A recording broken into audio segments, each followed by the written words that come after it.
ଥରକର କଥା।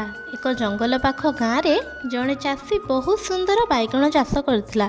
ବାଇଗଣ ଗୁଡ଼ିକ ଏତେ ବଡ଼ ବଡ଼ ଆଉ ଚିକ୍କଣ ହୋଇଥିଲା ଯେ ଯିଏ ଦେଖୁଥିଲା ତା ପାଟିରୁ ଲାଳ ବୋହୁଥିଲା। ସେହି ଜଙ୍ଗଲରେ ଗୋଟିଏ ବିଲୁଆ ରହୁଥିଲା। ସେ ବହୁତ ଦିନରୁ ଭୋକିଲା ଥିଲା, କିନ୍ତୁ କୌଣସି ଶିକାର ପାଉନଥିଲା।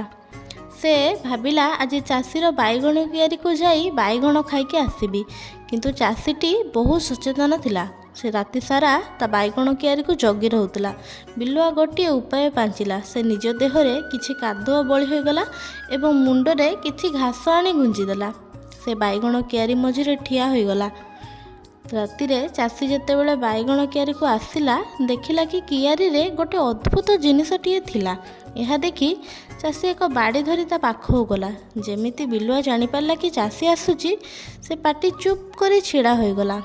ଚାଷୀ ଯେତେବେଳେ ପଚାରିଲା, ତୁ କିଏ? ବିଲୁଆ ସ୍ୱର ବଦଳାଇ କହିଲା, ମୁଁ ହେଉଛି ବାଇଗଣ ଦେବତା। ଯିଏ ମୋତେ ଛୁଇଁବ ସେ ନିଜେ ବାଇଗଣ ହୋଇଯିବ। ଚାଷୀଟି କିନ୍ତୁ ଭାରି ଡରୁଆ ଥିଲା। ସେ ଭାବିଲା, ବାପାରେ, ଯଦି ମୁଁ ବାଇଗଣ ହୋଇଯିବି ତେବେ ଲୋକ ତ ମୋତେ ରୋଷେଇ କରି ଖାଇଦେବେ। ସେ ସେଠାରୁ ପ୍ରାଣ ବିକଳରେ ଦୌଡ଼ି ପଳାଇ ଆସିଲା। ବିଲୁଆଟି ଆରାମରେ ସେହି ରାତିରେ ମନ ଇଚ୍ଛା ବାଇଗଣ ଖାଇଲା। କିନ୍ତୁ ସକାଳେ ଯେତେବେଳେ ସେ ବାହାରିବାକୁ ଚେଷ୍ଟା କଲା, ବାଇଗଣ ଖାଇ ଖାଇ ତା ପେଟ ଏତେ ବଡ଼ ହୋଇଯାଇଥିଲା ଯେ ସେ ବାଡ଼ ଫାଙ୍କ ଦେଇ ଆଉ ବାହାରି ପାରିଲା ନାହିଁ। ସେ ସେଇଠି ଅଟୋଇ ଗଲା। ଏହା ଦେଖି ଚାଷୀ ତାକୁ ଉତ୍ତମ ମଧ୍ୟମଟିଏ ଦେଲା।